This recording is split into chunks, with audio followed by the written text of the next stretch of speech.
Mm-hmm. Mm-hmm. Mm-hmm. Come on. Mm-hmm.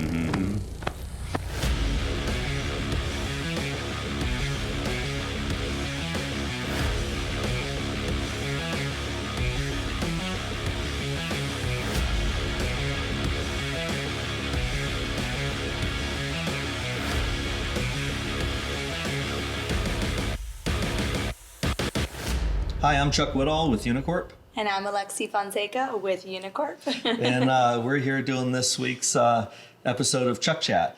And I wanted to do this week about how do you get into real estate? I get phone calls and emails all the time, and everybody's always saying, can you, Mr. Whittall, a lot of young people, can you tell me how you got into real estate and you know, how did you start your career? And I take phone calls and do emails, and I thought it'd be good to do a Chuck Chat where we talk about this business of real estate that we're in and how do we do it. Yeah, I get those questions all the time. And actually, yesterday I met someone for coffee who's interested in getting in this business, but not young. I mean, this is like a second career path for them, but they've just lost their job due to COVID, and they see what we're doing on LinkedIn and wanted to meet and talk about, you know, how I got into real estate and how can they get into real estate. So I get those questions a lot too.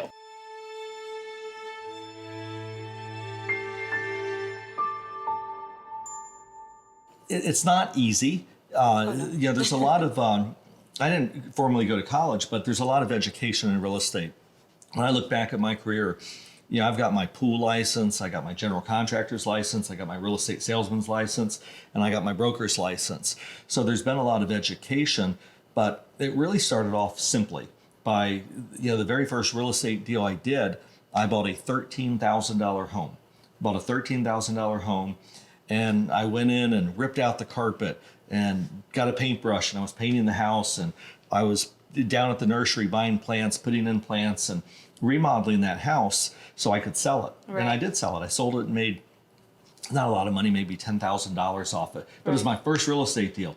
When you buy something and you sell it and you make a profit and say, I made 10 grand, it's exciting. Yeah. And then, you know, it's on to the next deal. It was more organic, the way you felt, you kind of fell into it.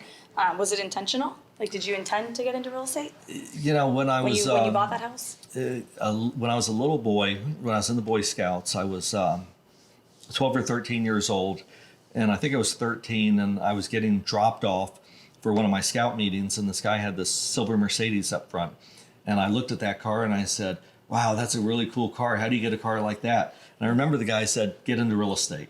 Oh, and really? I think he planted a seed that grew. So subconsciously, it kind of led you that way. And so, you know, I did this first real estate deal, and then I bought another foreclosure home, and then I bought another and another. And I remember one of the houses I think I made $25,000 off of. And it's still, even today, it's a good business. So people will call and say, well, how do you get into it? Well, even today with COVID, you know, people are losing their homes. And where somebody's loss can be somebody else's gain. Right. And you could buy that house, you could fix it up, and you can sell it and make a profit. Right. And even though they're baby steps, I've had 30 years of baby steps. And you know, you just keep going up and up and up, and before you know it, you're at the top of the building. And so I did foreclosures for a long time. And then after foreclosures, I wanted to get into building because I thought, well, I've done so many of these. And so I went and I got my contractor's license and got into building. And then I built my first house, and I sold a bunch of houses off that because I did a good job. And, you know, that's the one thing, aside from just real estate, as you know, it's about relationships. Right. It's about doing a good job. It's about giving it your best. And, you know, like, for instance, how did you get into brokerage? So I was going to say, I mean, you know, residential real estate is just so different from commercial real estate, right? But I mean, it has kind of the same general idea, but I would say commercial real estate is even more relationship driven. And relationships are so extremely important because that's how, and the networking that we all do, that's how we get to the next deal. We find out about the next opportunity in town before it even becomes available. You find about new tenants that are looking in the market before it's not even announced, like White Castle. You know, we got White Castle here and Portillo's. I mean, that wasn't, you know, huge news that they were looking, you know, in Orlando. Only if you were in the industry, you knew that sort of information. But, you know, with me, obviously, you know, it was super organic. I met you when I was 18 working at the executive airport, and you used to fly out of there, and I thought to myself, I'd love to work for that company someday. I want to fly on that plane one day is literally what I thought. And I used to just, I was a customer service girl at the airport, and I was 18. I had Adrian, and he was a newborn at the time. And, years later, I kept in touch with your pilot, Rich Belton, and I was working at the mall. I had worked at Neiman Marcus, Victoria's Secret, and now I was at Bloomingdale's. So it's funny because I've always been in retail.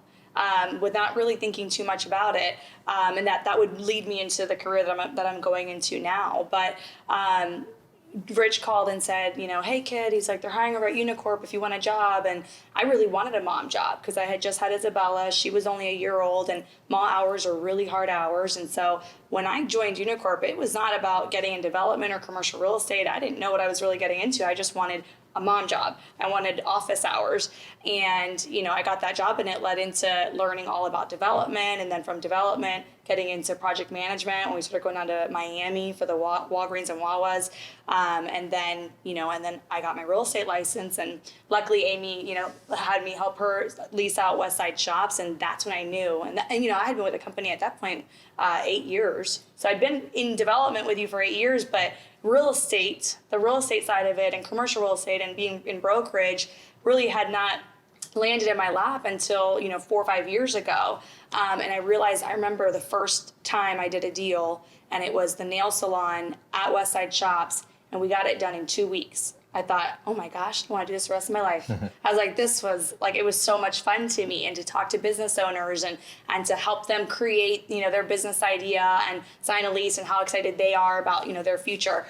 So I knew then. So it was very organic for me. I didn't go to college. I didn't really, I learned it very organically by working here and working in it. And it's all about learning, and it's all about doing your best learning. And you all have heard Alexi Fonseca is going to go work with Colliers, and I'm very happy for her. Yes. And I wish her a great career over there. And she's going to continue leasing and doing the things that she's been doing here, and just doing it at a different place. And one week left here. making a change in her career. But, like even with Alexi moving on, it's all about relationships, and we're going to maintain our relationship. We've been close for 12 and a half years. And even longer. I've known you for 18 years. 18 years. You've been an important part of my life, and you've done great here at the company. Thank you. And, but just like you got into it and didn't expect to be doing what you're doing today, but it's all about giving your best. It's all about sales as well. Everything even I do is sales. Mm-hmm. And to sell well, you have to make people like you. You have to make people want to do business with you. And you have to show people you're competent to do business with. Right. And, I just had a meeting this morning that a deal that we got a phone call. Chuck, we'd like to put this deal in front of you. It's an off-market deal. It's a phenomenal location. And now the owner's flying in town to meet with me next week. And you get those by doing a good job. You're always judged by the past. Right. Whatever your you've portfolio, done, what you've done. Absolutely. You're only as good as what you did yesterday. Yeah. And maintaining those relationships. You got to keep people on your good side. It is. It's important to maintain relationships. Don't burn bridges, because you will need to recross those bridges. Right. And I can't tell you how many times that I've had tenants where a deal has gone sideways, but we maintain a good relationship with the tenant, and a year later you're doing a deal with that person. Right. And so it's really important to maintain those relationships. And in this business, everybody knows everybody in the real estate business. Yeah. And even when I started off building homes, everybody knew everybody, because people were looking at different homes, and they would talk to different people and say, how is this guy? Is he a good builder? Did he come back and do the repairs? Did he do what he was supposed to? And you're building a reputation from the very first thing you do. From the very first foreclosure house that you sell, and someone calls you up and says, my kitchen sink isn't working properly.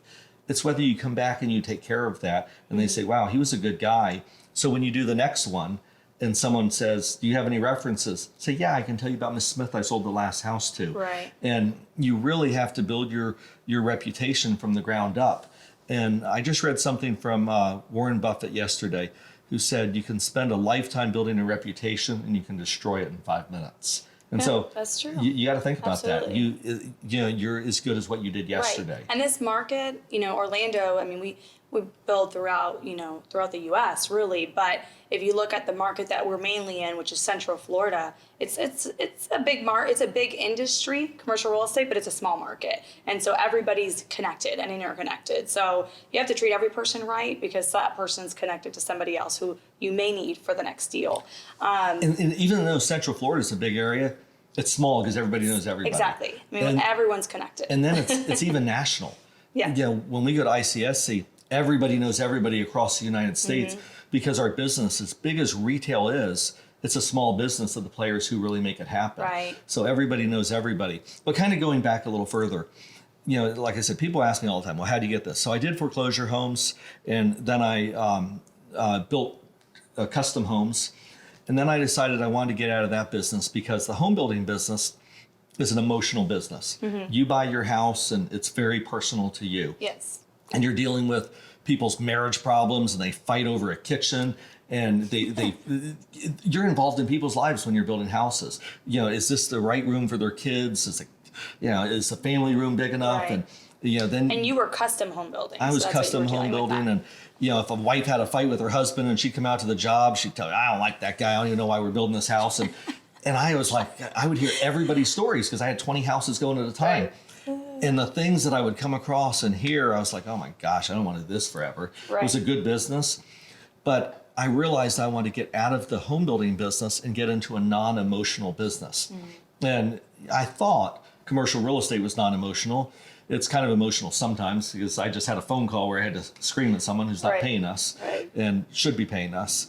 But it's a true business where you have accounting, you have construction, you have engineering, you have architecture, you have property management. Right. It's putting a lot of disciplines together.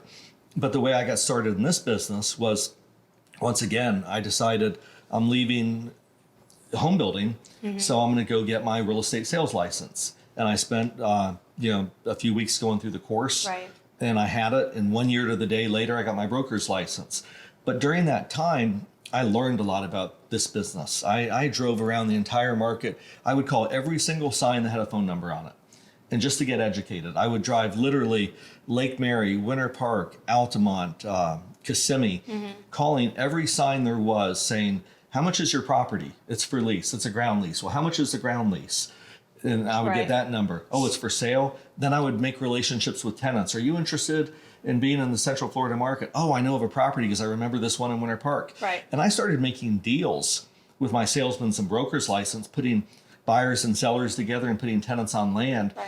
And that's, the year later I went into development and built my first But, strip center. like on that tool that you're saying, like you actually got on the road and you drove and you canvassed markets just by looking around. But you're like a human map. Like somebody tells you of a location, like you have already been to that site and I can literally see you visualize it. Sometimes you're like, oh yeah, and there's a Popeyes on that corner, and so like it's because you've driven all of these markets, and that's what people that are getting in this business now need to do. They need to know their market, like back and forth, all the tenants that are in that market, so that they don't make the mistake of calling on a sign for a tenant that's already in the market, which happens so often. So you really need to, like, the first step is know your real estate, know your city that you're going to be marketing. Don't be stupid. Get on the road. You can't call Chick-fil-A and say, are you interested in being in the market? And they're already there. And they're already there because you're not going to get a good response from that broker, know? And like you said about the human map, I get lost all the time. I'm terrible with directions, but I remember where I've been. Yeah. And it is important to know. And one lesson I learned early on in my career, I was doing a deal, and there was already Publix in the market. And so I didn't call Publix. And then I learned Publix went on another site next door because they had an old location. So sometimes you learned about relocations. So sometimes, like this deal we have in Sarasota, even though Chick-fil-A is directly across the street, you can still call them, but you need to know when you call that they're there. That they're there. And you call up and say, hey, Chick-fil-A, I know you're directly across the street from the site we have, but you seem to have a small location. Would you be interested in moving across the street, having something a little larger to service your customers? Or you're so busy, would you want to do a second store in the market? Right. So it's true. You have to understand your market. I would say that's the first tip, right? For anyone getting in the business, you have to understand your market. Like you need to get out there and drive. You can't do it on Google Earth. A lot of people do that nowadays. They just drive markets on Google Earth. Like you need to actually get in a car and drive the market. Yeah, because you need to see if there's vacancy, call. How much are they asking for the lease on it? Understand what the rates are. If there's not vacancy, understand why it's a good market. And the big key that is really the start of it is getting up early. Yeah. People, if you sleep in, you're not going to be successful. Right. What time do you get up? This morning I was up at 6 a.m. Yesterday I was up at 4:45. Yeah. Usually I go to bed at 11:30 to 12, and I get up between 4:30 and 5:30 every day. I read a statistic that says the most successful people wake up before 5:30 in the morning, which, you know, I know you wake up super early, and I get up between 5:30 and 6, sometimes 6:30, depends on what I've got planned for my day. But I wish I could sleep I feel in. so much more productive when 10 o'clock hits and I've been up for so many hours. Yesterday I was in the office early, just before maybe 7:30, and at 10 o'clock I'm like, wow, I still have 2 more hours before noon, and I've already done a lot. I did 4 or 5 performances that early in the morning, and it's your most productive time of the day. Right. That's Sharpest. why in the military they get up early and they do their drills and everything early. It's the most productive time of the day. And people need to understand that if you want to be successful, I mean, I don't know how to sleep in. I wish I did. I go on vacation. I still get up early and it drives me nuts. I wish I could sleep in, and I'll roll over and look at the clock and it'll say 5:45 and I'm like, oh, why couldn't I sleep in? And then I'm up and my mind starts to think. Yeah. And that's what I do. Or if I get on the treadmill in the morning, I start to plan out my day to know what I'm going to do. And it's so important for anybody. I don't care if you're 50 years old and you say, I haven't made it yet, and what do I need to do? You know, you need to get up and you need to start doing it. Right. And if you want to do it in our business, you have to learn the business. And I'm talking about the growth in the business. So, yeah, I started off with my first little strip center in Winter Park. But, so how did I get educated to know to do a strip center in Winter Park? I told you I was driving around calling signs. Right. Well, there was a sign in Kissimmee, and it was a restaurant for sale, closed down restaurant. And the guy who owned it was a guy named Brett Hutchens, Don CASTO organization. And I called him up and I said, can I sell this building for you? And he got convinced that I was aggressive. He said, sure, Chuck.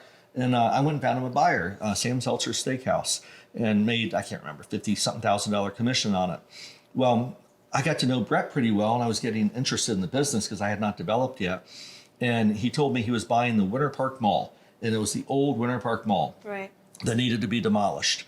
And so he told me he was going to put P.F. Chang's there, who I didn't even know who they were, Cheesecake Factory, and all these different tenants, and it sounded really cool.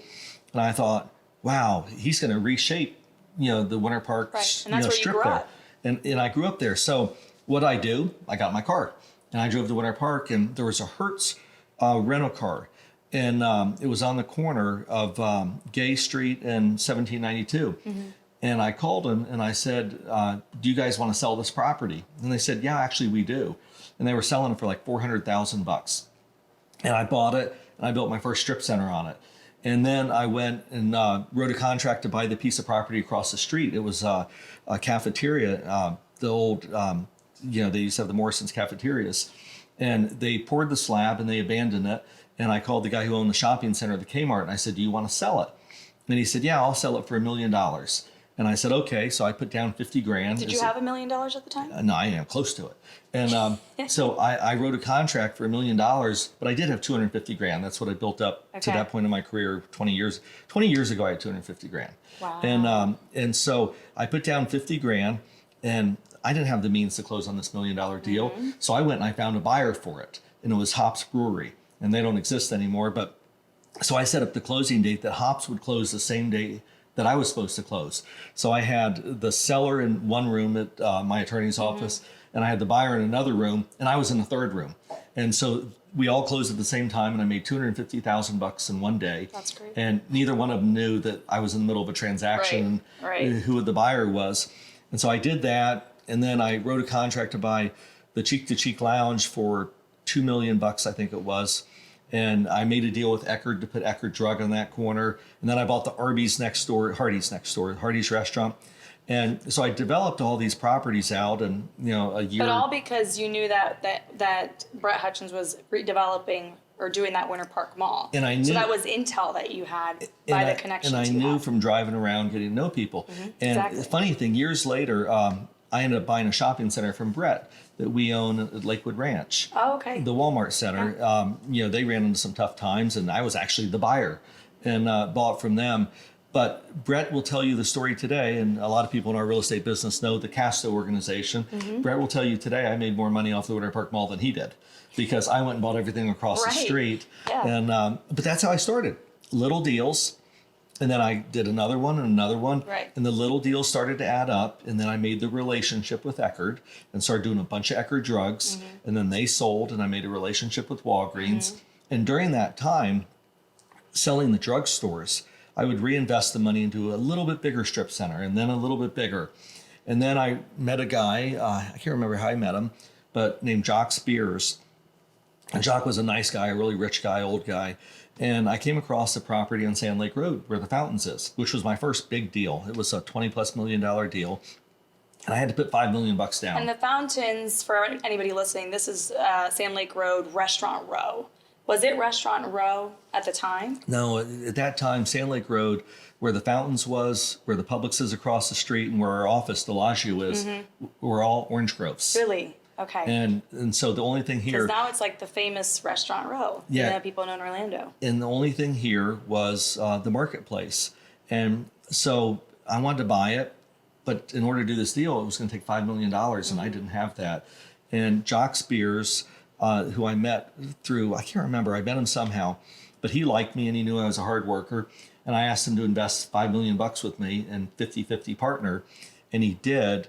And years later, you know, Jock ended up getting sick and had to get out of the deal, but he doubled his money plus made a return the whole time. And from that deal was, and I know this is going on, so I'm going to try to wrap it up quickly, but was Disney World saw the Fountains. Right. And they really liked it and said, they contacted us and Right. said, would you be interested in doing Celebration? And that led you So to- we did Water Tower at Celebration. And then that deal was a nice deal. And the people from Disney left and went to Baldwin Park and asked me, would I be interested in developing Baldwin Park? And I said, of course. And so we did the Baldwin Park Town Center. And then from Baldwin Park, we did the Altamont Town Center. And then I did a big giant one in Virginia. And, you know, it just continues. you can see it kind of But, snowballed. So, like, if we had to give, like, what would you say are your, like, top 5 pieces of advice for someone, you know, just getting started, getting out of college? I mean, like, for me, I would say, like, find a mentor. I think that's super important. And I had you as a mentor. And that's why I've ended up where I'm at today and where I'm going, because I had a mentor. I think that's important. What would you say for some of yours? I would say, I don't know if it's 5 or how many things I'll think of, but I would say 1 is get up early.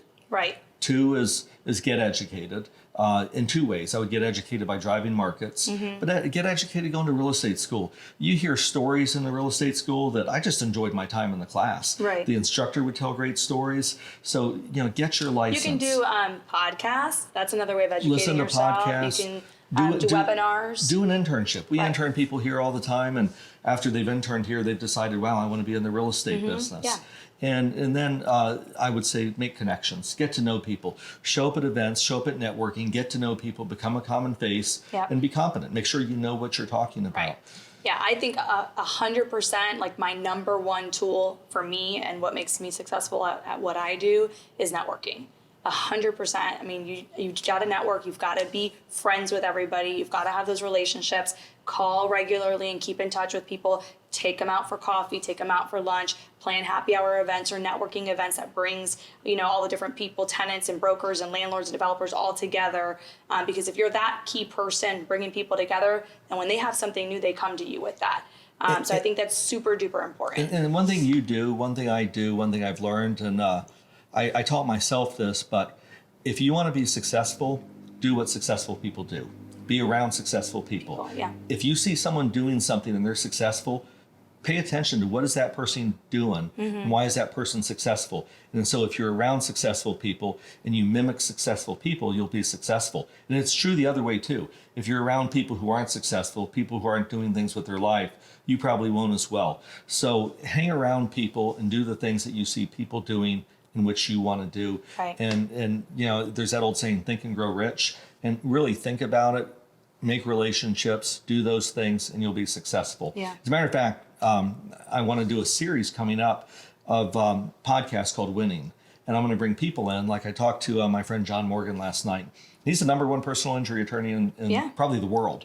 And I'm going to bring people in like John next week to say, what are your secrets of success? What have you done? What is your winning prescription Right. to make you win and come out on top? Yeah. And so we're going to start talking about that next think that's week. a great And idea. Lexi, I wish you all the success with Thank Colliers. I'm going to Thank you. Gosh, I've miss you. No, don't be. I've miss you. We're still going to be in each other's lives. I know. All the time, and we're still But in the same business. I'll miss having you here. I know. I'll miss you too. So anyhow, thank you all. See you next week. Mm-hmm. Mm-hmm. Mm-hmm. Mm-hmm. Come on. Mm-hmm.